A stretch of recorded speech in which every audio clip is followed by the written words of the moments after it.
Please be seated. To begin this auspicious ceremony, may I invite Mr. Srinath to invoke the Almighty.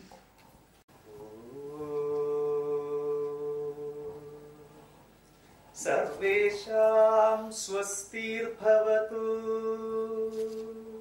Sarvesham shantirbhavatu, Sarvesham purnam bhavatu, Sarvesham mangalam bhavatu, Sarve bhavantu sukhinah, Sarve sandhu niramayah, Sarve bhadrani pashyantu, Mam kachit dukkha bhagvate. Asato ma sadgamaya, Tamaso ma jyotirgamaya, Mrityorma amritam gamaya. Om Shanti, Shanti, Shanti.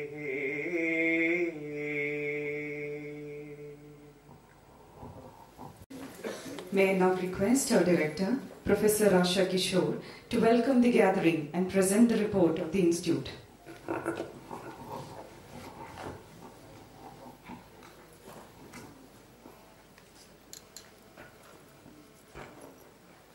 Honorable President of the Institute, Sri K.M. Chandrasekhar, our Chief Guest, Sri N. Chandrasekharan, Chairman Tata Sons, our Guest of Honor, Professor M.R. Rajagopal, Dr. Kalyana Krishnan, Dean of Academic Affairs, Sri T.K. Nair, former Advisor to Prime Minister, Dr. Mohan Das, former Director, Dr. Bhuvaneshwar, former Head of Biomedical Technology Wing, Sri Loknath Bera, DGP, Sri Manoj Abraham, Sri Vijay Raghavan, Sri Balagopal, members of our statutory committees, our esteemed guests, new graduates and their families, colleagues, ladies and gentlemen. A hearty welcome to all of you on this very proud and joyous occasion of the 34th Annual Convocation of the Sri Chitra Tirunal Institute. This august audience has gathered here to celebrate the academic achievements of our senior residents and students. Achievement is something accomplished by superior ability, special effort and strength of mind. It never comes as a lightning bolt of inspiration, but after countless hours of toil. Graduation is one of the earliest achievements that we taste in life. Today, a total of 105, which includes senior residents and postdoctoral fellows in cardiac and neuro super specialties, PhD scholars, and MPH, MPhil and MS students will be conferred higher degrees. On this memorable occasion, I join our guests and the entire fraternity of Sri Chitra in extending our heartiest congratulations to each one of you and your families. This institute of national importance has 3 wings: a super specialty tertiary care hospital for cardiac and neurological diseases, a biomedical technology campus dedicated to promote R&D of medical devices, and the Achuthamenon Center for Public and Science Studies. The collaborative activities of the 3 wings of the institute aim to foster the spirit of scientific inquiry, innovation and inventiveness in its staff and students. It is aptly said that the science of today is the technology of tomorrow. Sri Chitra is perhaps one of the few, if not the only, institute in the country which continues to successfully demonstrate how the practice of medicine can be combined with clinical, basic science and health science research, and the results translated to successful technologies, treatments, or healthcare policies for cost-effective solutions. I read yesterday a report on how Indians are now richer but less happy than in the past. It has been documented well that happiness is not the mere possession of money. It lies in the joy of achievement, in the thrill of creative effort, in meaningful social interactions, and in the compassion for fellow human beings. It is well known that developing a work ethic is key to success and satisfaction. I hope your stint in this institute let you imbibe its work culture and work ethics. If these strengthen the foundations of the careers that you will now build for yourselves and mold the values you uphold in your professional lives, then we as an institution would have done our job. Having said that, it is also timely to remind our young graduates that continued professional success and recognition come to people who chase their dreams, have strong commitment, passion for work, and are not deterred by obstacles or failure. You will see that they have great confidence in their abilities, are principled, organized, and may seem to have good luck too, which is actually a matter of their preparedness meeting opportunity. To inspire and enlighten our young graduates, we have here with us great achievers who have reached the pinnacles of their career, having worked consistently and upholding very high values throughout their journey. Sri K.M. Chandrasekhar, former Cabinet Secretary of the Union Government, is the President of the Institute for the last 4 years. His great wisdom and vast experience as the top bureaucrat of the country, coupled with his keen interest in science, innovation and research, is a true blessing for our institute. He has lent his name for the benefit of the institute on innumerable occasions. The institute owes him the acceptance of its long-pending proposal for a new hospital block by the Government of India, the establishment of the Medical Technology Business Incubator in the Biomedical Technology Campus, and a proposed medical devices park with both state and central government's financial support. He created opportunities to link the public health projects of the Government of Kerala with the expertise available in our health science wing during his term as Vice Chairman Planning Board of the State Government.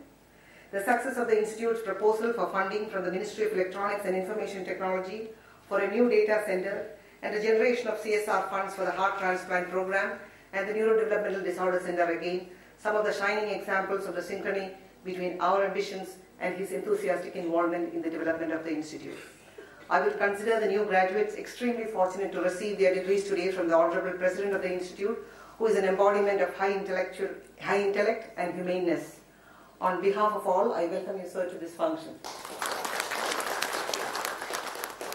Our chief guest on this occasion is Sri Natarajan Chandrasekharan, the Executive Chairman of Tata Sons Limited. His elevation to the post was an event that a lot of us Indians, far removed from the corporate world, rejoiced at. For it was a dream story of the rise through the ranks of an insider, from a software programmer with a master's in computer applications from RIC Trichy, through a string of achievements earned through years of hard work, determination and tenacity, to the much coveted top job in the organization. As the architect of the global strategy of TCS and several key strategic transitions at Tata, he is credited with the spectacular achievements of TCS, the most successful Indian company. To us, sir, your arrival here today seems almost predestined. Sri Nani Palkiwala, a stalwart of the Tata Group, who also served as chairman of the executive committee of TCS, was the second president of the institute. We also had the good fortune to have Sri Ramadure, former CEO and later vice chairman of TCS, as our division of our institute. Almost all the services are now computerized. The hospital's outpatient medical records have been completely replaced by electronic medical records now. E-consultation has also been initiated to reduce the long waiting list of patients who are on follow-up. The computer division also developed the Sri Chitra board meeting system, digitizing the proceedings of the governing body and the institute body meetings of the institute. Among the new initiatives of the BMT wing, the foremost is execution of Vision 2030 and its perspective plan. The institute prepared, after a year-long exercise, its Vision 2030 perspective plan, which was approved by the governing body and the institute body of the institution. The plan is to provide a major boost to biomedical devices development activities with thrust on new areas such as tissue engineering and 3D bioprinting of live human tissues, with the long-term goal of artificial organ development. We also plan to enter into new domains such as orthotics, robotics, Internet of Things, wearable devices, and novel diagnostic devices. The Institute aims to develop and transfer to the industry 40 innovative medical technologies and take another 20 to advanced stages of development during the 2020-2030 period. A combination devices block for housing the facilities of the new research areas is being set up at a cost of 50 crores, and 23 scientists and engineers with specific skills in these new domains will be recruited soon and will start working in these areas by 2020. An MOU was signed with the Kerala State Industrial Development Corporation for setting up a medical devices park in the Life Science Park promoted by KSIDC in Thornakil Trivandrum district. The park's aims are to create an environment for R&D of medical devices, promote innovation through its incubator, and offer testing and evaluation of the medical devices to the medical devices industry. It will also support skills training for the industry. The new initiatives in the Achyuta Menon Center of the Institute. The key research programs at the Achyuta Menon Center focus on subjects like health equity, non-communicable diseases epidemiology, tribal health, and health technology assessment. The Department of Health Research, Ministry of Health and Family Welfare has selected the Achyuta Menon Center as a regional technical resource center for health technology assessment in India.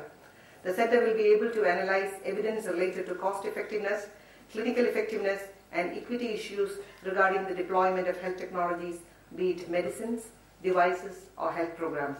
This will help in the efficient use of the health budgets of the state and central governments and provide access to quality healthcare at minimum cost. The Kerala Information on Residents Arogyam Network, or KIRAN, a 5 crore project to create a comprehensive health map of Kerala, was initiated by the SCTIMST Center with the support of the Government of Kerala. The SCTIMST Center also completed a large project with the Department of Health of the Government of Kerala on the prevention and control of non-communicable diseases at a cost of 5 crores. The report, which was submitted to the government, forms the basis of the new policies of the Health Department of the state government for the control of non-communicable diseases. The state government has just approved an additional 4 crores to the institute for the second phase of the project. The SCTIMST Center has also initiated a project proposal titled Mobile Telemedicine Project for Wayanad, funded by the DST to provide specialist service in the Wayanad district of Kerala, and is based on the established theory of social shaping of technology concepts. This project would be a significant step towards popularizing telemedicine, using it as an inclusive tool to extend the reach of secondary healthcare to the tribal people in Wayanad over a period of 3 years. At the end of the project period, the Kerala Directorate of Health Services will be running the program, and the institute will continue to provide the technical support. The entire project will be evaluated using the Health Technology Assessment Framework. Lastly, I come to an item that merits special attention: the generous donations and contributions received by the institute from Tata Elxsi Limited, Anaha Public Charitable Trust, State Bank of India, the PM Foundation, a private foundation, Mr. Eresha, Director, Nucleus Analytics Private Limited, Bangalore, and several individual patients and staff of the institute. That brings me to the end of the annual report of activities. Let me conclude by welcoming each and every one of you to this very important event, and I also thank the Honorable President, the Secretary DST, and all my colleagues of the institute for the achievements of our institution that I had the privilege of presenting today. Thank you.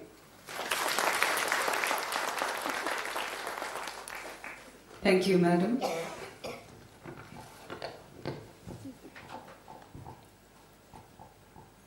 May I now request Sri K. M. Chandrasekhar, Honorable President of our Institute, to declare the convocation ceremony open. I hereby declare the annual convocation of the 34th batch of Sri Chitra Tirunal Institute for Medical Sciences and Technology open. Thank you, sir. We will now commence the conferment of the degrees. May I now request the Honorable President of the Institute, Sri K. M. Chandrasekhar, to confer the degrees on the new graduates. May I also invite the dignitaries on the dais to kindly join. I now request Dr. Hari Krishna Verma, Head Biomedical Technology Wing, to present the candidates for the degree of Doctor of Philosophy and Master of Philosophy from the Biomedical Technology Wing.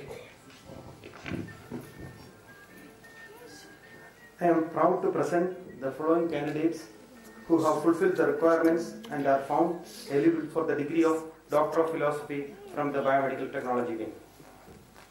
Ms. Remia K., Mr. Mir Muhammad Murtasabi Rodami, Ms. Remia K.R., Ms. Shruti S.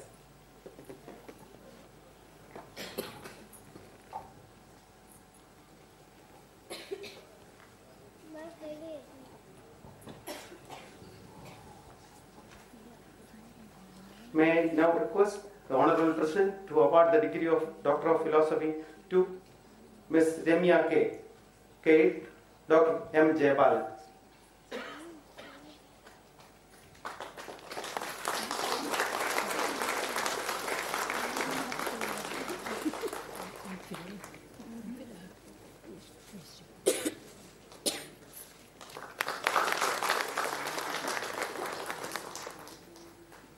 Ms. Remia K.R. Gay, Dr. Ramesh P.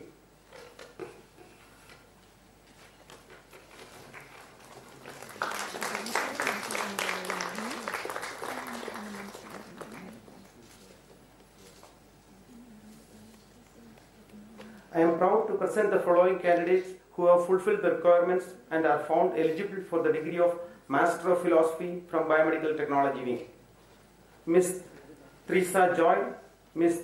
Deepa Mohan, Ms. Razia Sultana, Ms. Srikant Nima, Ms. Linsha Mali A, Ms. Sukanya V.S., Ms. Rikuti J, Mr. Pratish K.V., Ms. Chauncey Mary S.L., Ms. Sheenu A.S.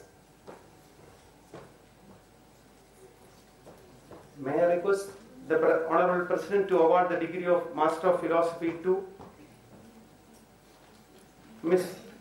Teresa Joy.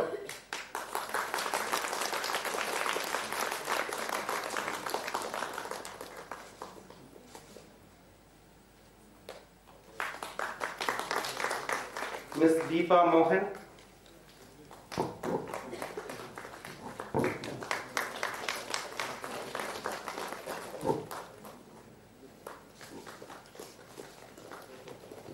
Ms. Rasia Sultana.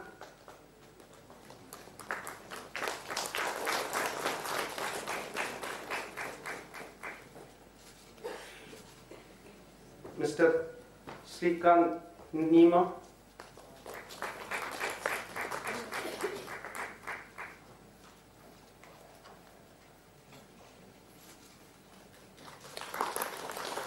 Ms. Linsha Mali A.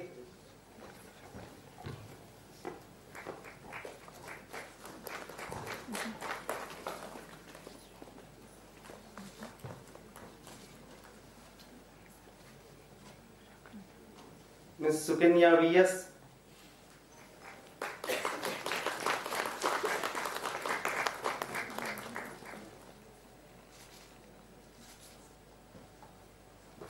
Ms. Rikuti J.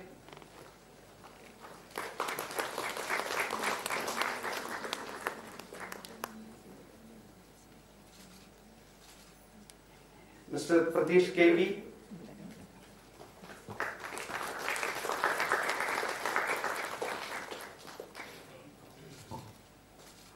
and Ms. Sheenu A.S.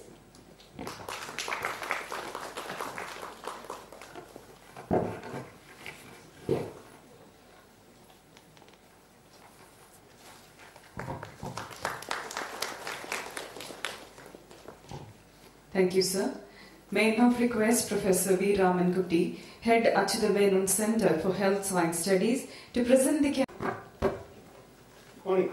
I am proud to present the following candidates who have fulfilled the requirements and are found eligible for the degree of Doctor of Philosophy from the Achuthamenon Center for Health Science Studies. Dr. Rekha M. Ravindran, Ms. Uma V. Shankar. May I request the Honorable President to award the degree of Doctor of Philosophy to Dr. Rekha M. Ravindran, Guide Dr. Ramankutti.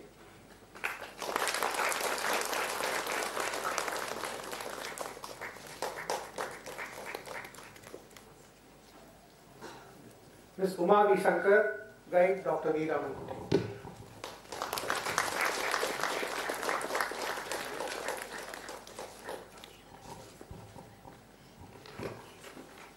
Thank you, sir. I am proud to present the following candidates who have fulfilled the requirements and are found eligible for the degree of Master of Public Health from the Achuthamenon Center for Health Science Studies.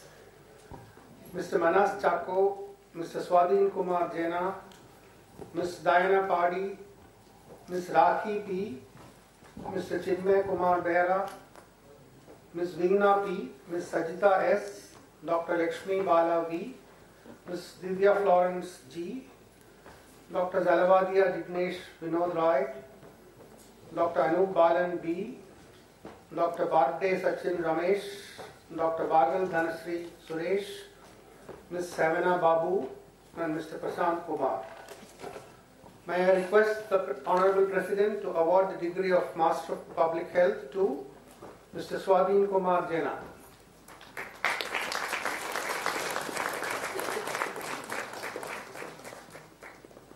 Ms. Veena P.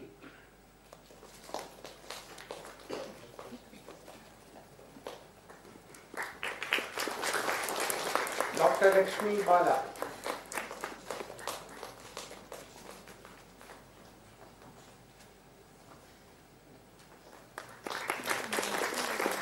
Ms. Divya Florence. Dr. Dr. Anup Balan,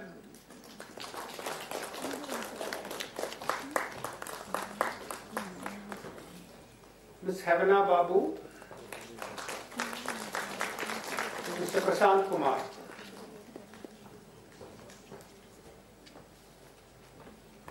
I am proud to present the following candidates who have fulfilled the requirements and are found eligible for the degree of Master of Public Health from the National Institute of Epidemiology, Chennai. Dr. Arafat Sher Khan, Dr. Venkat Ramanan S., Dr. Shruti Bhatia, Dr. Saraswati V.S., Dr. Kartaskar Ramesh Subrao, Dr. Satish Kumar R., Dr. Dhiran Izzi, Dr. Gauri Saravanan K., Dr. Wag Vijay Kumar Gopinath, Dr. Mohan A., Dr. Deepak Mahadev Rao Mendekar, Dr. Subhash Gandhi VC, Dr. Subhadeep Biswas, Dr. Veeraswamy Mohan Kumar M. May I request the Honorable President to award the degree of Master of Public Health to Dr. Arafat Sher Khan U. Dr. Venkat Ramanan S.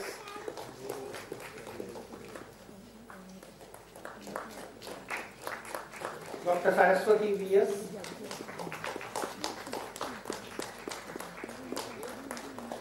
Dr. Kartaskar Ramesh Subrao,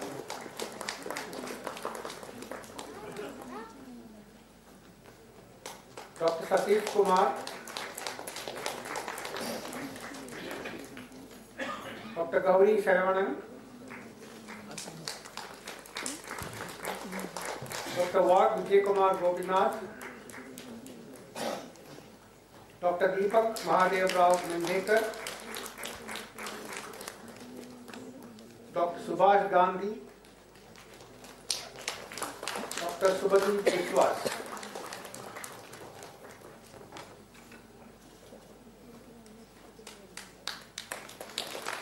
Thank you.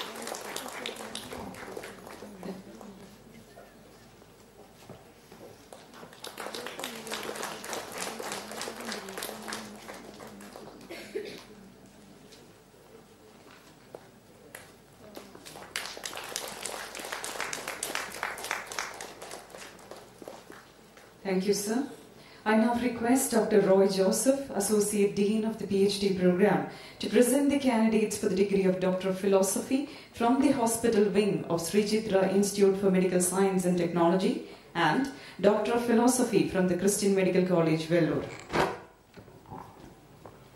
I am proud to present the following candidates who have fulfilled the requirements and found eligible for the degree of Doctor of Philosophy from Hospital Wing, Sri Chitra Institute for Medical Science and Technology and Christian Medical College, Vellore. Ms. Swapna Nandakumar, Ms. Sharon S., Ms. Sumida P.B., Ms. Sumida E. May I request the Honorable President to award the degree of Doctor of Philosophy to Ms. Sumida E., Guide Dr. Alok Srivastava.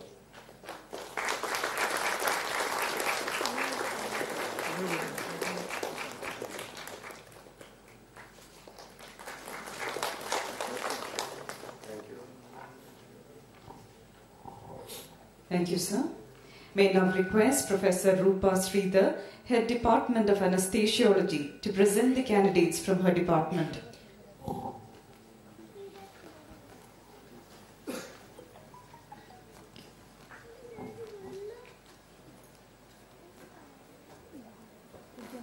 I am proud to present the following senior residents who have fulfilled the requirements and are found eligible for the degree of DM and postdoctoral certificate courses from the Department of Anesthesiology. Dr. Kirubanand S. Dr. Lowale Praveen Sriram. Dr. Rajesh M.G. Dr. Manjusha Pillai. Dr. Karen Ruby Lionel. Dr. Bimal Kumar Sahu. Dr. Gautam N.S. Dr. Wanghare Prachi Pandit, Dr. Digraje Sunita Ashok, Dr. Nagmoti Shilpa Vikas Rao, Dr. Swapna Shashidharan.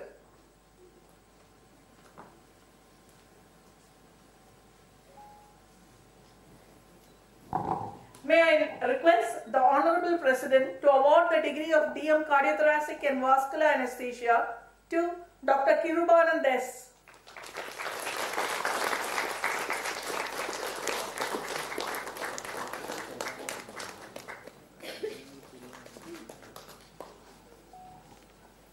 Dr. Lovale Praveen Sriram.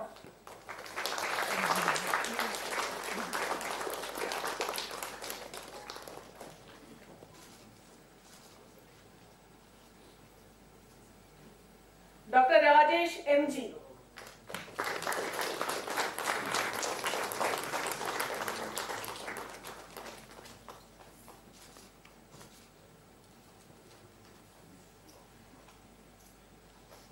Dr. Manjusha Pillai.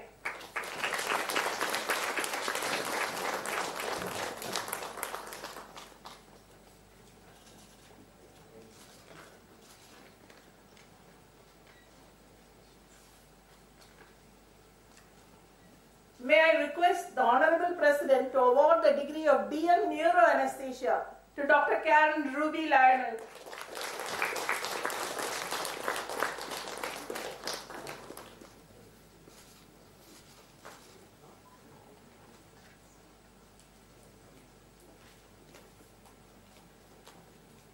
Dr. Gautam NS.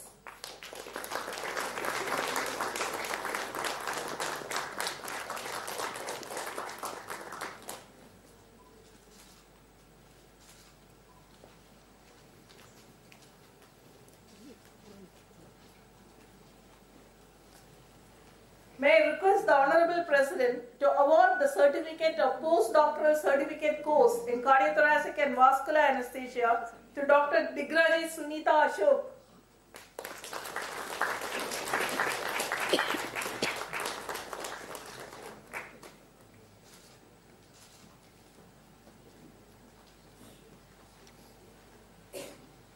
Dr. Swapna Shashidharan.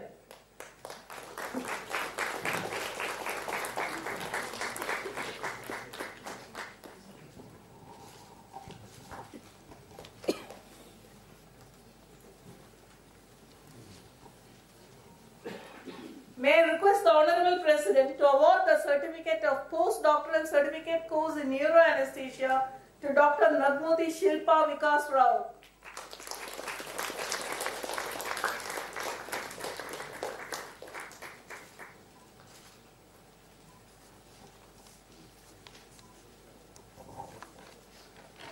Thank you. Thank you, Madam. May I now request Professor Ajit Kumar, Head Department of Cardiology, to present the candidates from his department.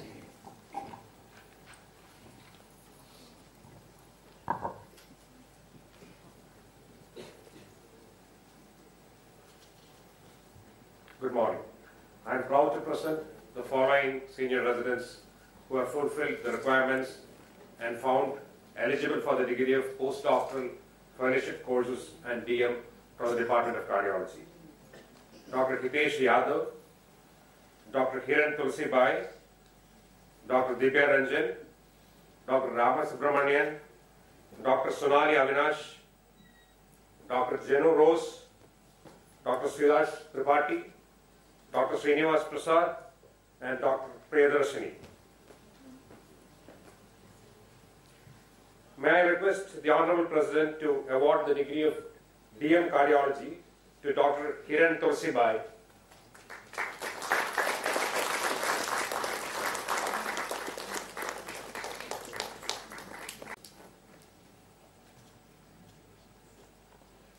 Dr. Dipyaranjan Behra.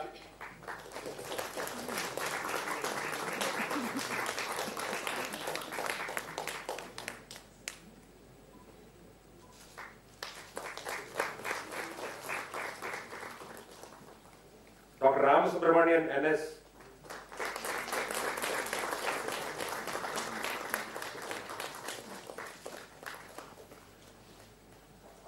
Dr. Sonali Avinash.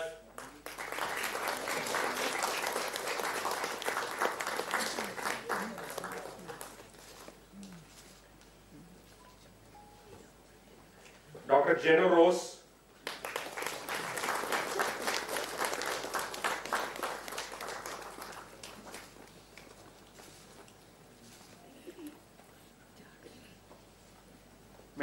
request the Honorable President to award the Certificate of Postdoctoral Fellowship in Adult Cardiology and Interventions to Dr. Srinivas Prasad.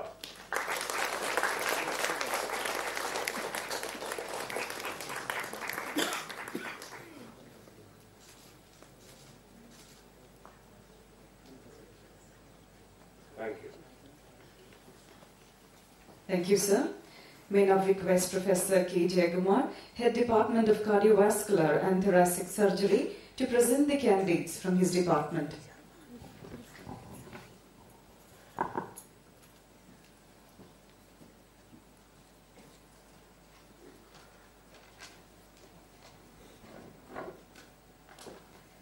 am proud to present the following senior residents who have fulfilled the requirements and are found eligible to the degree of MCH and postdoctoral fellowship courses from the Department of Cardiovascular and Thoracic Surgery. Dr. Mahendra Nath, Dr. Nikhil PK, Dr. Devabrata Gohain, Dr. Abid Iqbal, and Dr. Simon Philippos. May I request the Honorable President to award the degree of MCH Cardiovascular and Thoracic Surgery to Dr. Mahendra Nath SP.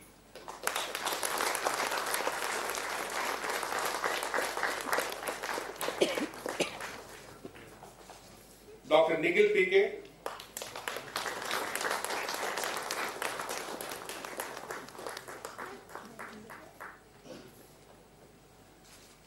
Dr. Devabrata Gohain,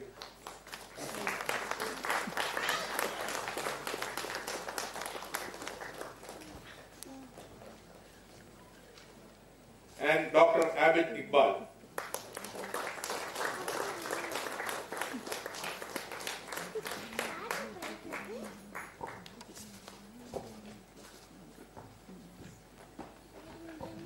Thank you, sir. I now request Professor Kesav Das, Head Department of Imaging Sciences and Interventional Radiology, to present the candidates from his department.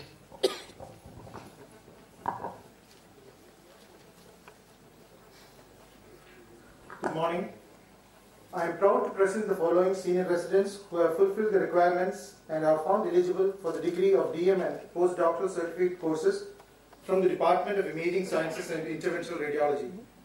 Dr. Savit Kumar, Dr. Chinmay P. Nagesh, Dr. Satyanarayana M, Dr. Manoj Gopinath, Dr. Shah Chinmay Pankaj Kumar, Dr. Sampath Kumar P, Dr. Bhairi Avinash.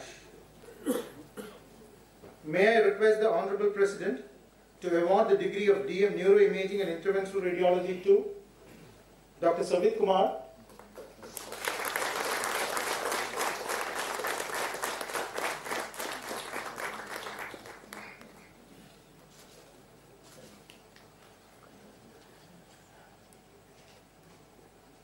Dr. Satyanarayana,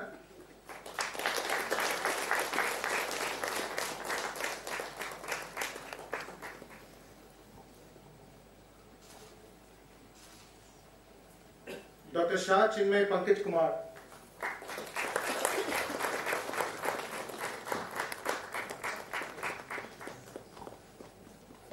thank you. Thank you, sir. I now request Professor Muralidharan Nair, Head Department of Neurology, to present the candidates from his department. Good morning. I am proud to present the following senior residents who have fulfilled the requirements and are found eligible for the degree of postdoctoral fellowship courses and DM from the Department of Neurology. Dr. Paul J. Alapat, Dr. Madhukar Trivedi, Dr. Hemanga Kumar Ding, Dr. Kenny Ravish Rajiv, Dr. Abhinav Raina, Dr. Jitupam Baisya, Dr. Arun K, Dr. Vinita V.S., Dr. Kuldeep Shetty, Dr. Ajay Asrana, Dr. Suresh Babu. May I request the Honorable President to award the degree of DM Neurology to Dr. Paul J. Alapat.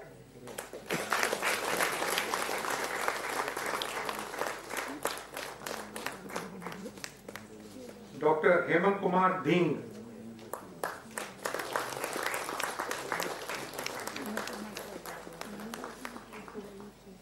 Dr. Kenny Ramesh Rajiv.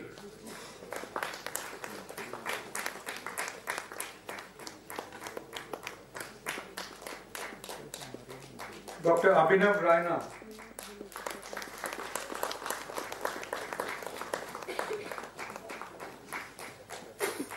Dr. Jitupam Baishya.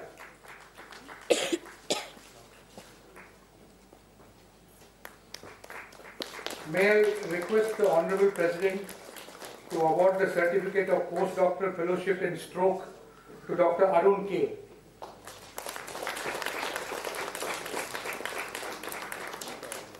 May I request the Honorable President to award the certificate of postdoctoral fellowship in epilepsy to Dr. Ajay Asrana, IP.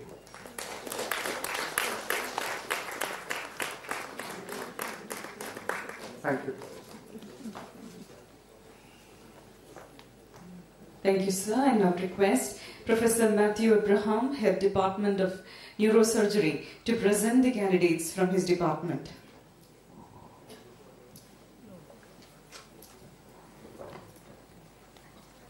Morning.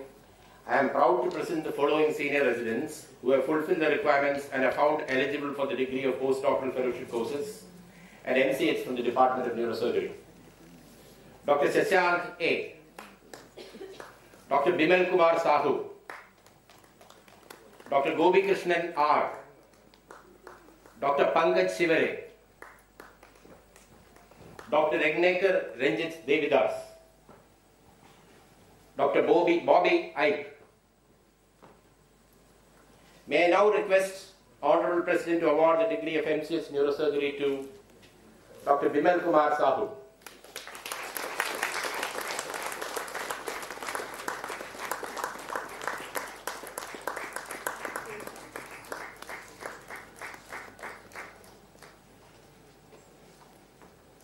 Dr. Gopi Krishnan R.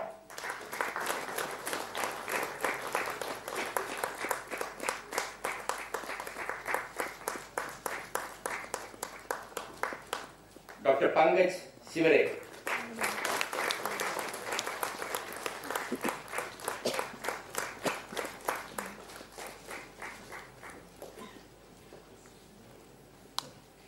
May I request Honorable President to award the degree of postdoctoral fellowship in cerebrovascular surgery to Dr. Regnekar Ranjit Devidas.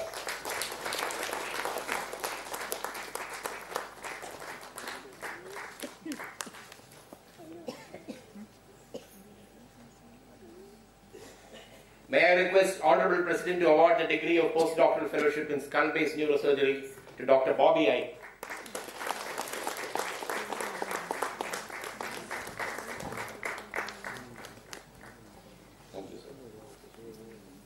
Thank you, sir. We are also happy to announce that Dr. Revati to Ms. Hevana Babu. May I now invite Ms. Hevana Babu to receive Rs 15,000 as the cash award and the certificate from the Honorable President.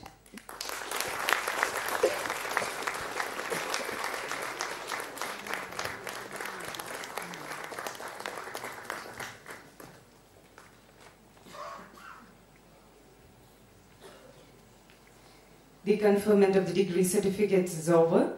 May now request our Honorable President Sri K. M. Chandrasekhar to deliver the presidential address.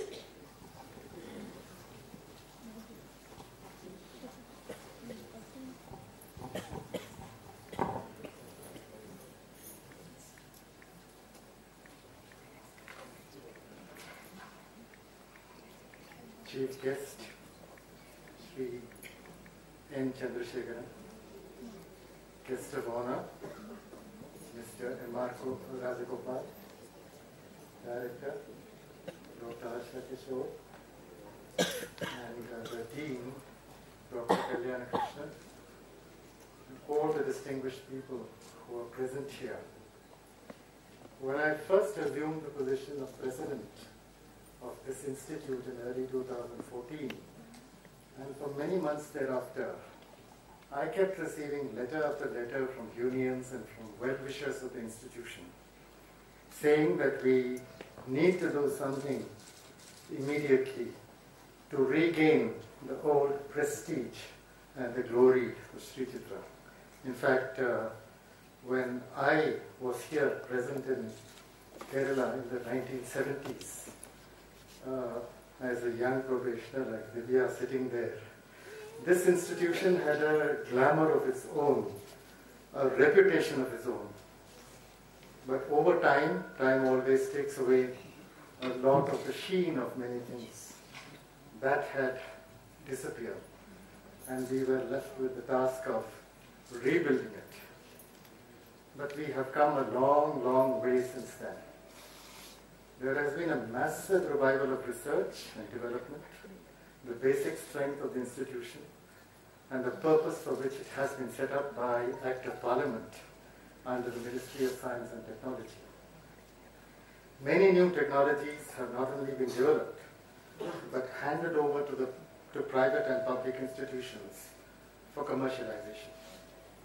The Technical Research Center, set up by Sri Chitra, is considered to be the most active among the 5 such centers established by the Government of India in pursuance of a union budget announcement in 2014.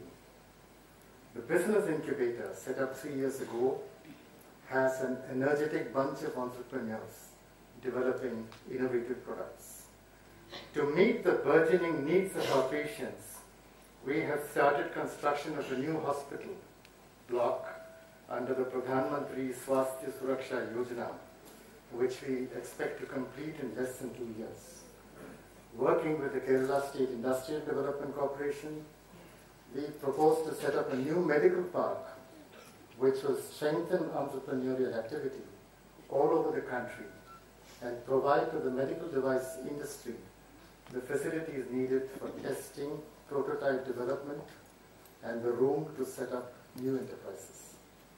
The hospital wing, particularly the Department of Cardiology and Cardiac Surgery, has successfully carried out new interventions in complex surgical procedures, which have won admiration and acclaim. With the support of the Ministry of Electronics and Information Technology, we have strengthened the backbone of our IT system and made it ready to meet the expanding needs of the future. And our public health wing, the Achuthamenon Center, has also taken off and conducted some very interesting and very progressive studies, which will be of great benefit to the people of Kerala and of India. These developments would not have taken place but for the energetic and dynamic leadership provided by the director, Dr. Asha Kishore, who has verily been a role model and a driving force for the whole institution. Every institution, over a period of time, as I mentioned earlier, tends to have its problems. Conflicts arise within the system. At the same time, there is a sense of complacency which could develop in different parts of the system. Now, to bring it all back to once more to high speed of activity requires a person of outstanding abilities. And I am so happy that we have Dr. Asha Kishore here to lead the institution. The fact that she has largely succeeded stands testimony to the fact that she has been enthusiastically supported by our doctors, engineers, scientists, nurses, our IT team, indeed all the other dedicated employees in the Sri Chitra community, and I congratulate each one of you. The strong support of the Department of Science and Technology, of our Minister, Dr. Harshvardhan, and of our Secretary, Professor Ashutosh Sharma, of the Ministry of Health and Family Welfare, in short, of all of Government of India, as well as the state government of Kerala, gave us the energy and the resolve to move ahead boldly and rapidly. All of you in Sri Chitra have reason to be proud of your remarkable achievements, which have led to this institution being recognized as the most forward-looking, growth-oriented one under the Department of Science and Technology. But this event is not about this institution. but about the students who are passing out today and about the dignitaries who have come here to motivate and inspire you. Our chief guest, N. Chandrasekhar, is an institution by himself, starting at the base of the pyramid, walking 3 kilometers every day to a Tamil medium school. He heads today an industrial empire spanning 32 companies and countless subsidiaries, with a group revenue of more than $100 billion, market capitalization of more than $160 billion, with 700,000 employees, 3.98 million shareholders, and 600 billion customers. The group that he heads contributes 5% of India's gross domestic product and has a global presence across 150 countries. He has an infinite capacity to go into detail, grasp issues fast, listen to everyone, and take clear and firm decisions. Unlike many other leaders in different spheres of life, he also manages to maintain life-work balance. He has participated in marathons all over the world. The Tata Group also sponsors many marathons, and he is an avid photographer. The guest of honor, M.R. Rajagopal, is another inspiring figure, driven by a passion to alleviate the misery caused by pain.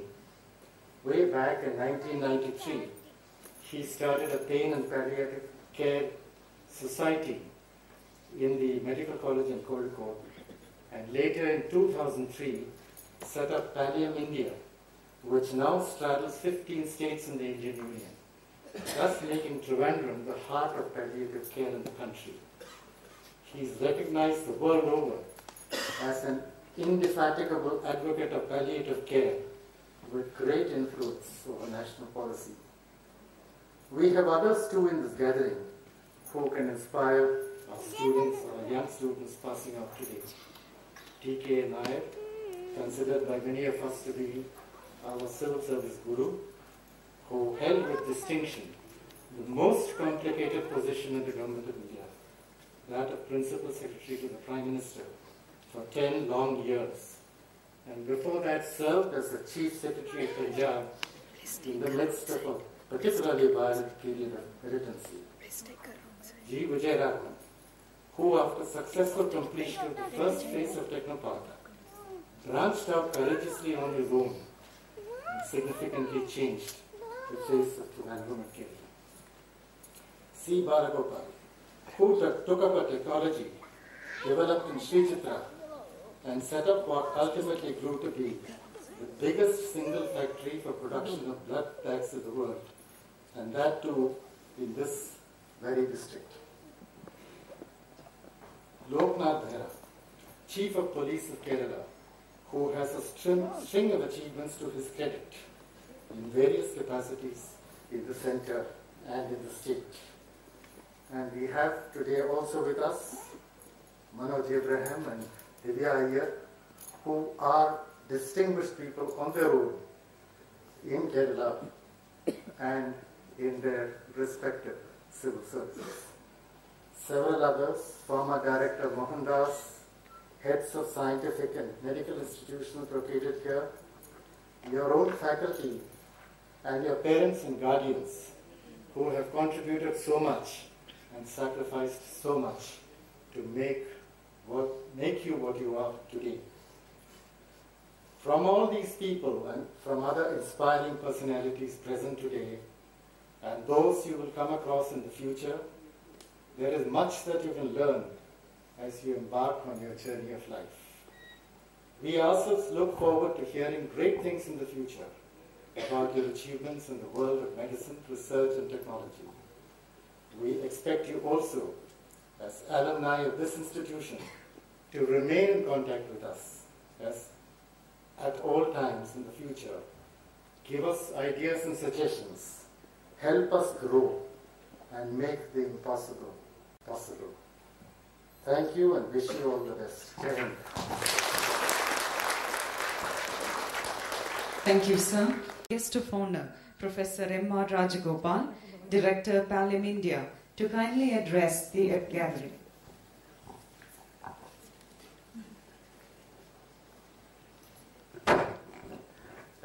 Dr. Asha and our organizers, what a privilege.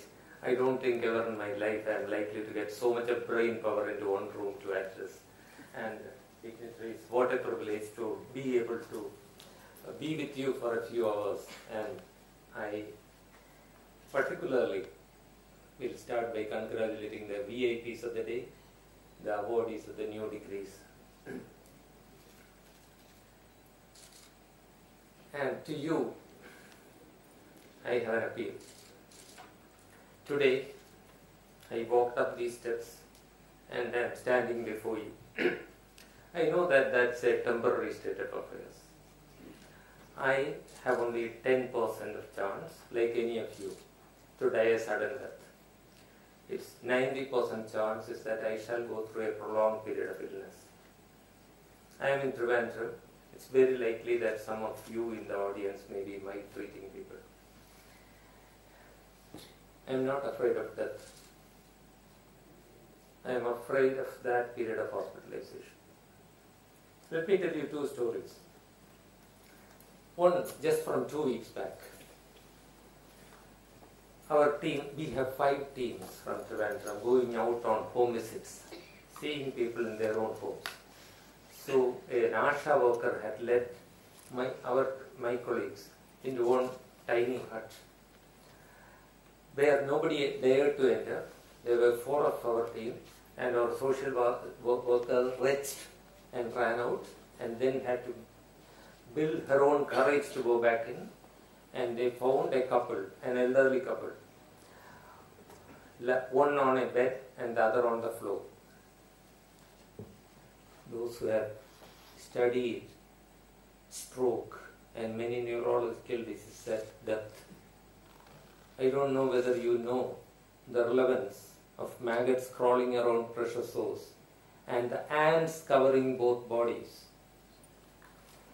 The stench was so unbearable from fecal matter which both people were covered in, and a daughter apparently takes kanji every day and leaves it beside them, and they retched to see that the kanji also had fecal matter. Kerala's health indices are way up there, aren't they? Who measures the ants covering the bodies or the fecal matter and the food matter consumed by the elderly? We know, according to the India population study, that 170,000 or more elders live alone in single-member households in Kerala alone. Imagination boggles at thinking at the national figures. And of the 170,000, more than 143,000 elders living alone without even a home nurse, living alone, are women. And the gender discrimination comes in. They are not alone. This is not a rare story. I said that only because it is fresh in my mind from 2 weeks back. Well, we could do something that very, very proud of my colleagues who I feel are real healthcare workers. 2 of them cleaned both people completely. And the so-called driver and a volunteer from the community cleaned the whole house before they left.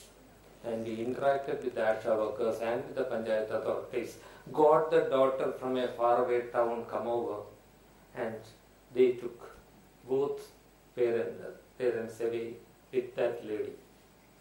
We'll continue to follow them up. Sorry to spoil your morning with these horrendous stories. These are not rare stories. They are there all around us in the city and in the villages. Second story.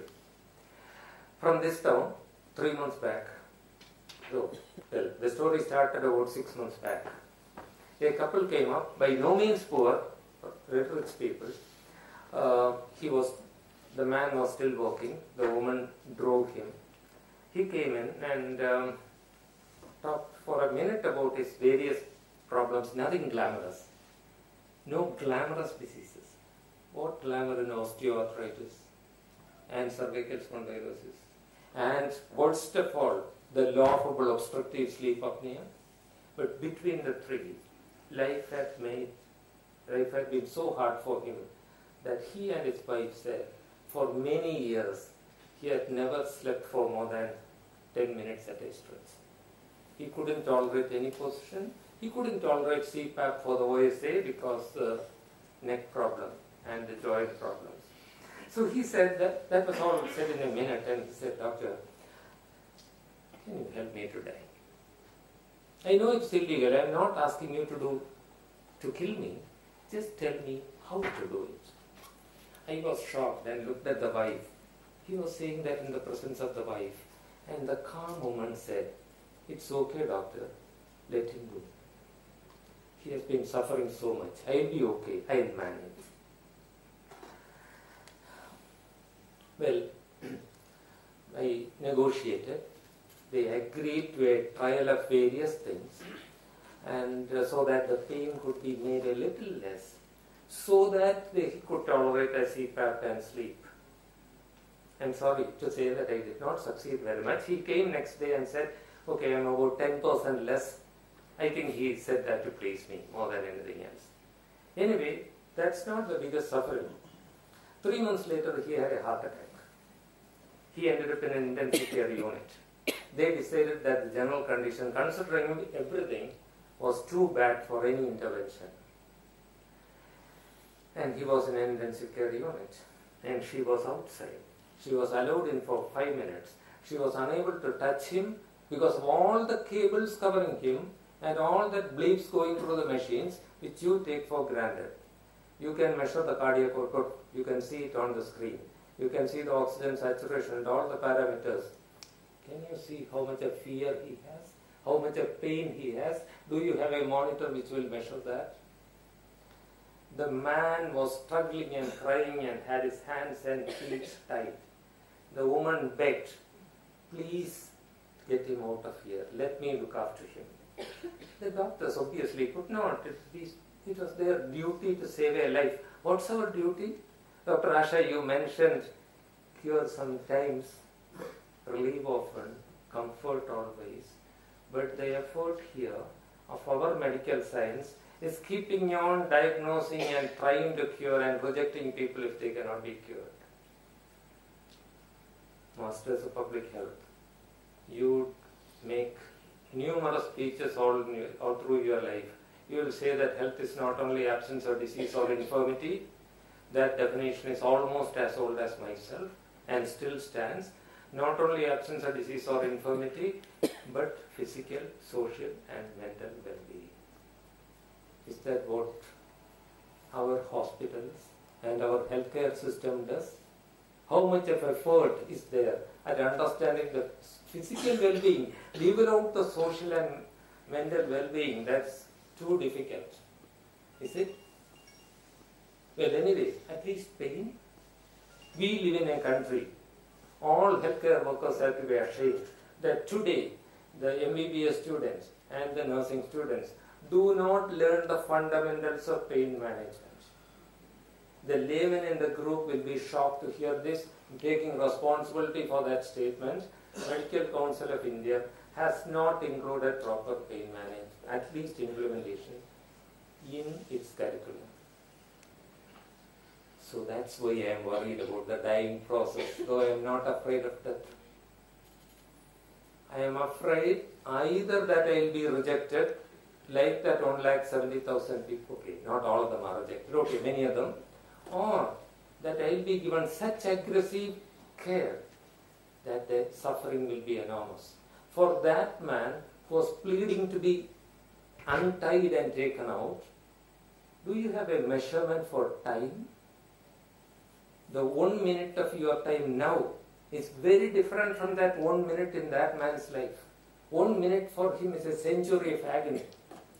You can't measure that. There are no metrics for that. Well, am I speaking of idealistic things which are impractical? I am proudly standing up, all of my 5 feet 4 inches height, and saying that we have shown that physical, mental and social well-being can be addressed. Not 200%, of course not. But much of suffering can be addressed, and that has been shown by the palliative care movement in India. It involves a community so that when those two bodies were covered with ants and maggots, a community social worker and the driver who was driving your van took the responsibility to clean not only the bodies but also clean the room. It can be done to a large extent. 100% health, the official definition says complete well-being. It's an unachievable task. But so much of needless suffering can be removed. The social problems, I don't know if we are aware of them. We do a children's palliative care service in SCT hospital. Pediatric neurology, most of them. Of course, a lot of musculoskeletal problems also. I'm not fully sure of the statistics, but roughly 10% of families, in such families, the father deserts the family. Can you imagine the life of that mother who cannot go to work because she has to look after the baby, no income, and you know how a young single woman will be hunted in our society? And those things, a little bit of help will change those lives dramatically. To the cardiologist, neurologist, cardiac anesthetist, neuroanesthetist, if I am in your intensive care unit someday, I hope I will not be written an advance directive, but the Supreme Court came out with a verdict in March saying that my advance directive will be valid and binding on you, but first my wife will have to leave me and go to the district collector. Oh, no. First, hospital authorities, one board will, 3-member board will have to certify that, okay, whatever, that I am beyond cure. And then the district collector will have to set up another board, 4-member board. Again to go through my problem. And if they also certify it, then my wife, carrying all the papers, can go to the judicial first-class magistrate. He will have to personally visit me in the hospital. And then they may pass the order that the torture that's being inflicted on my body by artificial interventions in an unsalvageable state can be removed. Okay, but in case I am there, I am hoping, by all means look at the monitors, but also for a few seconds look at me in the eyes. If possible, very unlikely that it will happen, I am not so hopeful. I hope you will sit beside me for a second. I hope you will not be afraid to touch me when I am afraid, or to wipe a tear. And some of those revolutionaries among you will ask, what is the science behind keeping my family out? How much afraid will I be? And what would be the impact of all the catecholamines on my coronary circulation? Will somebody ask those questions of why families need to be kept out? Oh, I know about infections. Oh, but I also think that maybe some basic 3 screening questions can avoid the biggest dangers. You are what I am looking for. Please make the healthcare system safe for me and for your parents, because this is not about us as healthcare professionals and them about patients. All this touches every single life in this room and our loved ones. It's not easy. Healthcare system goes in a certain pattern. We are on a rail rack. I'm almost through. I know that I have 2 more minutes and I wind up within that time. But in those 2 minutes, let me ask you. I don't know where you will be in a few years. I wish you all success. I'm sure some will be dreaming of Geneva, that's the ultimate dream. Or many of you will be lapped up by the industry. I don't know when you will become my partial cause of suffering. I request you to look at the Lancet Commission report of October 12, 2017, which asks you to look at serious health-related suffering as an entity. Will you look at only at diseases or will you look at suffering? That's not easy, I accept. But then all the easy things have already been done. The last two were demonetization and GST. They have also been done. Only the difficult things are left behind. It doesn't have to be easy. This is a healthcare revolution that has to happen. Low tech, looking at suffering, daring to look at suffering, and being able to do something about it. You have an opportunity. I don't think there is another institution that can match yours in the whole country. And if you do not try to think about my suffering in future and do something about it, and your families, and your neighbors, and yourself, maybe nobody else will. I wish you all success, ladies and gentlemen. I wish you satisfaction from your work. And that's not an easy thing to get. Satisfaction. It comes to a few out of your work. We are privileged. Who except healthcare professionals have this opportunity to make so much a difference to other people's lives? It's a huge privilege. I wish you all the satisfaction from your work. I wish you successful careers. I hope you will be able to take a lot of suffering from this world. All the best, and thank you for this opportunity.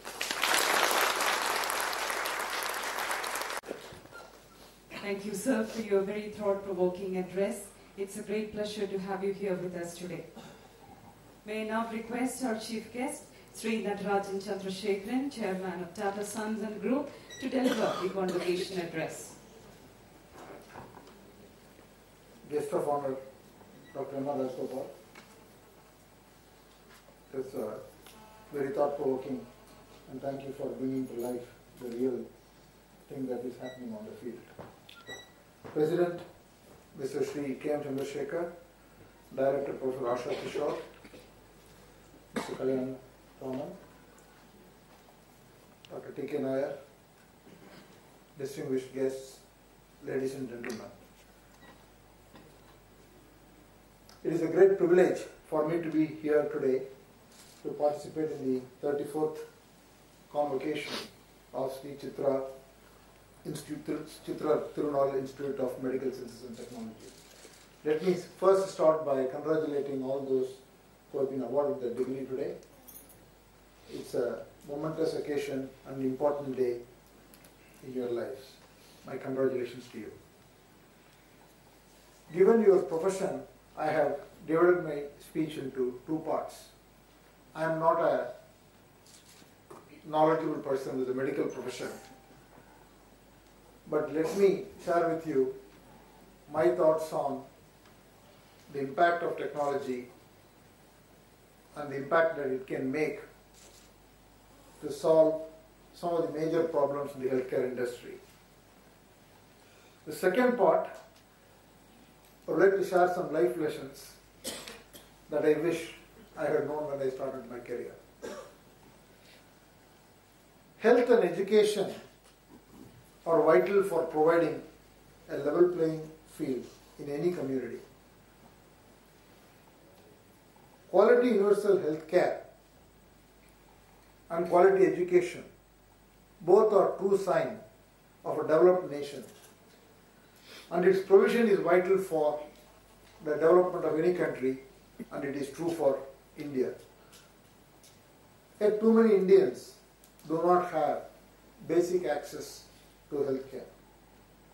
I grew up in a small town, small village, and in my village there used to be a compounder who had a house in the corner of the street. Every time any one of us had an illness, we always used to go to him. And over years and years of helping people, writing prescriptions, he pretty much became a doctor. And most of our villages don't even have such a professional. So that is the status even today. So access has been a fundamental problem and continues to be a fundamental problem facing our society from a healthcare point of view. And a lot of statistics are there. I am told that there are only 7 doctors for 10,000 citizens in our country, and we roughly graduate about 50 to 60,000 medical professionals every year, and we will still have a shortage by more than 1 million doctors in the next 10 years. So if we just continue what we are doing for a long time, I don't think we'll be able to address our problems of access. So we need to look at some kind of a disruption, technological disruption, so that we can provide access to citizens and patients across the country. If we try to time log the tasks that are carried out by doctors, especially specialists, what you find is that there are quite a few pilots that we are doing. What you find is majority of the time the doctors spend are on tasks that can be shifted to people who are lesser skilled. And that is where the technology intervention can help. And we are trying this both in serving cancer patients, in the tertiary hospitals, as well as in primary health centers.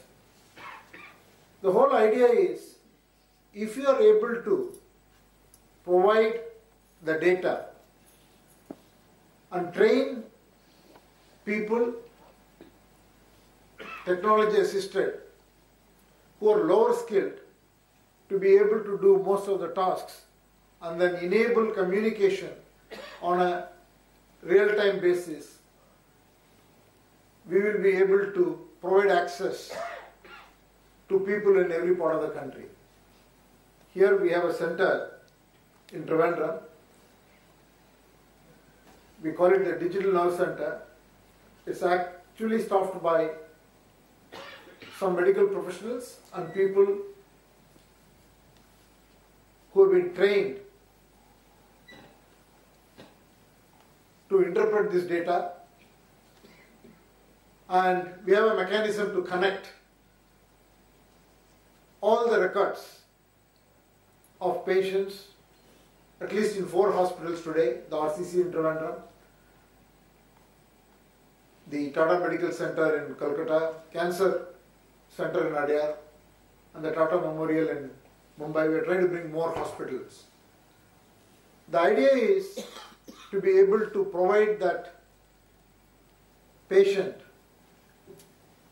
the expertise of the doctor in any one of these hospitals, but then the care being given locally in any one of these cities, or in closer cities, or in other palliative centers which are attached to these hospitals. I think somehow we should demystify this expertise and then right shift many of the tasks that are being done so that we can significantly scale. We attempted a similar solution in Karnataka, in Kolar, where we have connected the primary care center with many of the nodal centers, and we have been able to make a big difference. Now we are thinking about how to scale this model, what does it mean, and so on and so forth.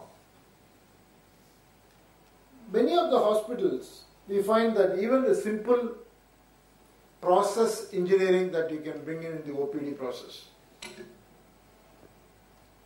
which is another exercise we did in the All India Institute of Medical Sciences in Delhi, can make a remarkable impact in reducing that suffering. Because otherwise people come there and wait without even knowing when they will be called. The process is, I wish I had those videos, the pre and the post situations which we had captured. People come with their families from rural parts and then they wait and wait and wait and wait. They wouldn't know it will take 5 hours, 6 hours. They have to wait for the whole day. And also on the doctor's side, what we find is that they pretty much have no time. They're busy all day. They don't even get a lunch break. And when they are treating one patient, talking to one patient, there are 10 others waiting. So many of these things can be dramatically changed to the right technological and process intervention. And some of you doctors, I would really encourage you to visit these centers and give your inputs, because this, I think, can dramatically impact the way healthcare is being provided in our country. Now I move to the second part. See, I respect the doctors and the profession so much, and I have a huge admiration. So it's very hard for me to give any advice to all of you who are qualified to be doctors today. But nevertheless, I thought I will share few of the learnings that I have had over the years. I think the first thing is, your life is your responsibility. And I remember still, when I graduated, the first thing is to let me get a job first. As long as you got a job, it didn't matter. And it takes some time, because as soon as you get a job, then you are very happy, and then you get sucked in, and then life goes on. Hardly people engage with themselves to do some soul searching in terms of what is it that they want to do in life. So you have to have a dream, and you have to have a purpose, and that is your responsibility. And you can always start with whatever you think is your core strength is. You need not have to start with your weaknesses. A good batsman wants to become a better batsman. He should not be aiming to become a better bowler. So it's extremely important that you start thinking about it early in your life.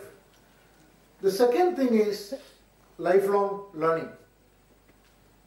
With the change that is happening around us, with the advancement of technology in every field that we think about, there is so much that is happening, and if you are not learning all the time, you will really not be current, and ultimately you will not be able to achieve your purpose. And for that, you got to enjoy the process of learning. It cannot be yet another task where you think that somehow I have to catch up, somehow I have to catch up. So you got to somehow get that behavior and start to enjoy learning. And even in your own field, if you just study the last 20 years of any treatment, even a simple thing like cataract, it has changed so much. So today, the learning tools are many. There is a digital learning possible, there is gaming possible, and actually it has changed the behavior. I come from a conservative family, and if our elders, say my father or someone, even if they say something wrong, we will not question them. We will say, okay, he's saying that it's okay, ignore and then move on. But today your kids, my son will immediately Google and then say, how rubbish, whatever you are saying is not true. That's the level of data that's available. Before you say something, people Google. And then everything is available. So there is so much to learn, and there are so many tools that are there where you can get things pulled for you. Whatever you are interested, it can be pushed to you. So I think there is an enormous opportunity to learn, and it's a fundamental requirement, and all the tools that are there can help you. The third thing I want to talk about is mindset. I think nothing is impossible. Everything that one wants to achieve is very much possible. But it is all in the mindset. I would just again go back to cricket. All of us watched a 5-day match. If you watch for a whole day, at the end of the day, after 5 hours of playing, the guy would not have scored 100 runs. You will read 48 not out or 84 not out. And after 5 days, you will find the match would have ended without anyone hitting a 6. Today in T20, every ball has to go for a 6. They think, there are 20 overs, 120 balls. Maybe we should target 720 runs, not counting for wides and no balls. So that's a complete mindset shift that has come into the game because the rules have changed. And so the mind has the ability to do whatever it wishes to achieve. And that mindset is extremely important. And the fourth one I want to say is staying the course. Whatever you take, you need to have the patience and perseverance to be able to continue. Many times challenges come and it's easy to give up. As long as you have made your choices and thought out that this is the path I want to follow, this is what I want to achieve, this is my purpose, you need to have the perseverance. Otherwise, it's extremely easy to blame the system. And then you can become the victim very easily. Because that's how life is. There are things around us which will always give us grief, and there will be so many difficulties, and it's easy to give up. And the last one I want to talk about is fair play. I think values are the bedrock. Mahatma Gandhi simply said, "My life is my message." I don't know how many people can say that. Because he lived every single day with the values that he believed in. And it's easy to live by those values 99.999% of the times, because that's not called for. You are tested at very, very, very critical moments, and that is the time it's important to show what you are made out of. And these are not very difficult. These are basic things that your mother and my mother taught us when we were young. All our mothers taught us to be honest, work hard, very basic things. And when you look back, if you consistently follow, and if you can have a commitment to those basic tenets, I think that will keep you in good stead. I have been fortunate to be part of a group which has championed these values by integrating these values in the work culture. So I would just say, whatever be your aspiration, whatever you want to do, I think early in your career it's important for you to reflect on it and chart a path. Otherwise, yes, you will have a career, but suddenly you will realize you could have done this, you could have done that. And finally, I want to say that there are two things which are very important. Whatever else you do, to have a high aspiration and put in a lot of effort. And you don't need anybody's permission for that. And it doesn't cost money. Thank you. Wish you all a wonderful career. Thank you very much, sir, for those enlightening words. I now request our Honorable President, Sri K. Chandrasekhar, to present a memento as a token of appreciation to our chief guest, Sri Natarajan Chandrasekharan. The memento is a crystal in which the flagship device of the Institute, the Chitra heart valve, is engraved. We are proud to say that this indigenous device has been implanted in more than 100,000 patients.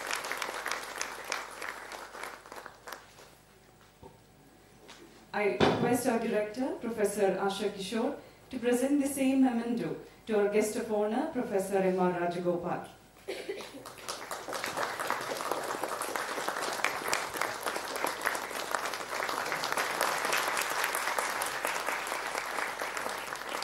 Thank you, Madam. May I now invite Dr. Uma V. Shankar, who just received her PhD degree, to address the gathering on behalf of the new graduates. Our esteemed guests, teachers, and administrators, dear parents, beloved friends, ladies and gentlemen, a pleasant afternoon to you. It is my great privilege to stand here on behalf of the graduating students to express the happiness and gratitude that we feel in our hearts today. Thank you for this great opportunity. I stepped into this institution for first time on 1st November 2008 on my birthday. I was nervous, but this campus was my dream that gave me confidence. Right from the moment I got admitted to this institution, my life changed dramatically. After completing MPH, with a short break, I joined the PhD program. During the long-term association, I was taught, guided, and motivated by this campus and my teachers. They supported me when I was weak. I learned how to be passionate in seeking knowledge and to experience the pleasure of learning. This institution introduced me the resources beyond textbooks and slowly molded me to a meticulous researcher. After getting this green tag ID card, whenever I entered this campus with the privilege of proud SCTIMST student, I felt like coming to my second home. My teachers made me stand upright and feel proud on international and national venues, and made me confident to rub the shoulders with the best in the trade. This was our time at SCTIMST, and we lived here, leaving a lots of memories with fragrance spread over the library, canteen, hostel, lecture halls, clinics, operation theatres, and of course the academic office section. Today, we all have accomplished one of the major milestones of our lives. We all work hard to get to this point. Today is our launching point, projecting us to wherever our futures are meant to us. Wherever we reach, always remember the fuel was from this institution and was ignited by the teachers here. On behalf of all proud SCTIMST students, I thank all our teachers and other staff who are with us during this journey. When we are stepping out of this institution, we promise you that we will keep the name of the institution high wherever we go and whatever we do. Jimmy Loin, the founder of Apple Music, once said in the graduation function of University of Toronto, "You have to leave the city of your comfort and go into the wilderness of your intuition. That degree you hold in your hands today is really just your learner's permit for the rest of the drive-through life. Yes, indeed, it is a time to leave the comfort zone. I express my gratitude once again. Thank you. Thank you, Dr. Uma Shankar. I now invite Dr. V. Kalyanakrishnan, Dean of Academic Affairs of our Institute, to propose the vote of thanks.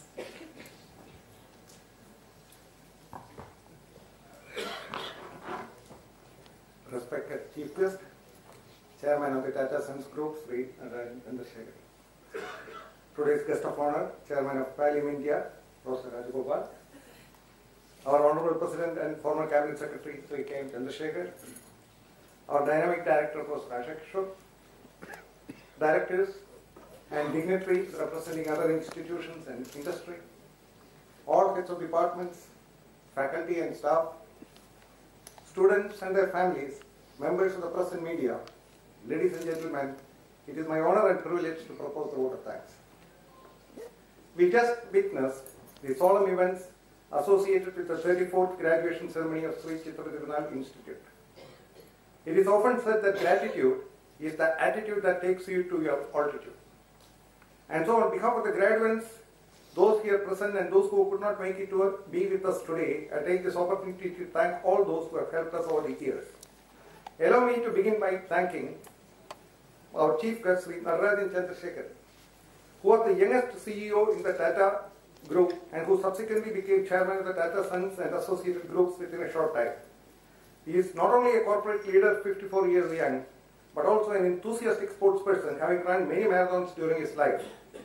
Like the poet Robert Frost's immortal lines, "And miles to go before I sleep," is literally true in his case. Which is why I suppose his mind and body are as fit as a fiddle and makes it easy for him to handle onerous responsibilities with ease. We have been extremely fortunate to have him with us today. He is a man who can be looked upon as a role model or as a gold standard for all the youth present here today. And his story tells us how a small boy from a remote village in Namakkal district in Tamil Nadu went on to become one of the top honchos in the corporate sector, respected and listened to not only in India but all over the world.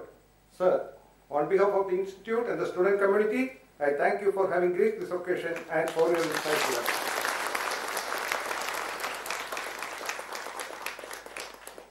Professor Rajagopal, the Chairman of Pallium India, and our guest of honor today has been in the forefront of palliative care for a number of years now, leading from the front.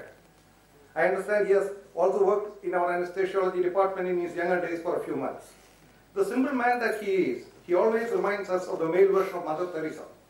He is a man of the masses, literally speaking, especially belonging to those who are suffering. The magnitude of the healing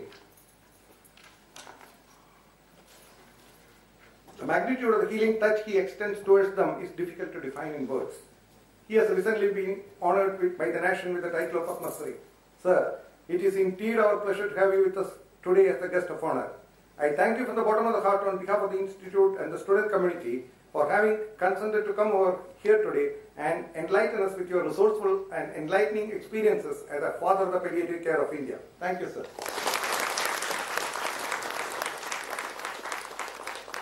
This occasion is special in many ways. It is special because 105 graduates have had degrees conferred on them by one of the most eminent and brilliant administrators independent India has ever seen. Sri K. M. Chandrasekhar, our Institute President and former Cabinet Secretary, who has been taking an active role in all our Institute activities in spite of his busy schedule in various capacities serving the Government of India. He has been inspiring force behind all the developmental activities of the Institute.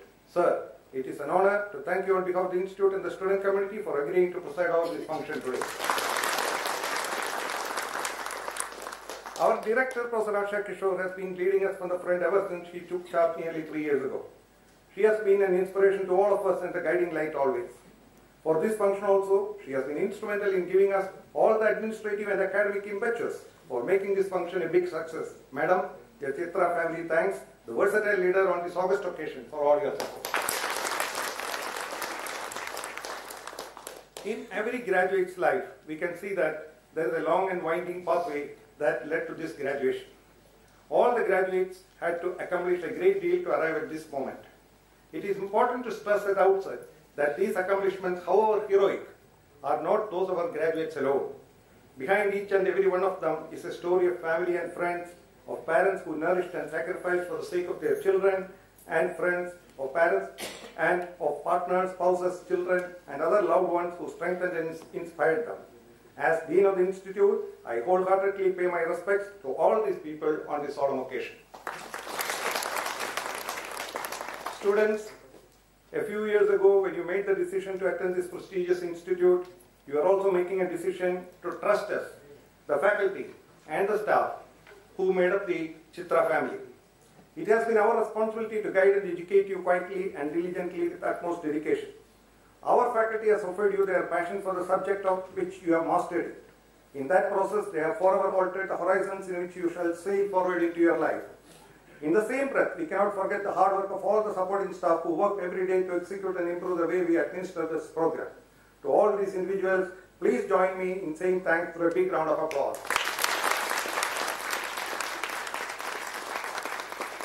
My dear students, as you bid farewell to us, I can only hope you remember your time at Chitra with fond memories. I hope we as faculty and staff have been able to add value to your lives and further your career as you take on the mantle of being the next generation of doctors, clinicians, scientists, and public health planners who will lead their respective fields not only here in India, but hopefully across the world. I want to thank you for choosing to be with us during your time here and for embracing the values of the program and of this institute wholeheartedly. We are proud of you and you deserve it. Finally, let me thank all the dignitaries who have come over here today from neighboring institutes, other institutions, our industry partners, our retired faculty members, members of the press and media who have been kind enough to join us on this auspicious occasion. Last but least, let me express my gratitude to all the faculty, staff and students, including all the volunteers who took concerted efforts to make this convocation an occasion to cherish. Thank you all and Jai Hind. Thank you, sir.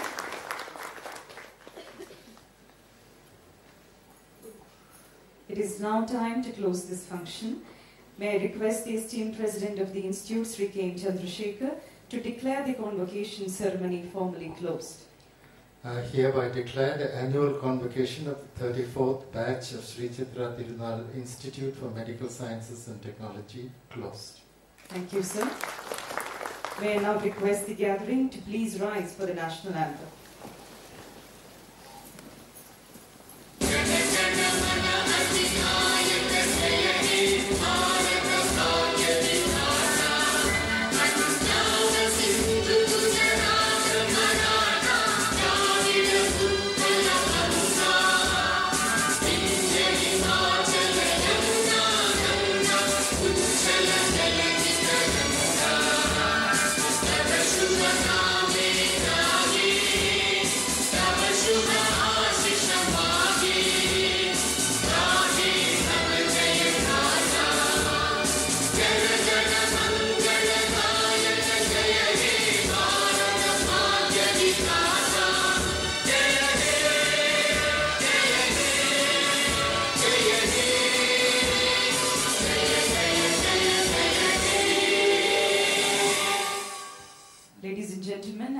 You all to kindly keep standing until the academic procession and the new graduates leave the auditorium.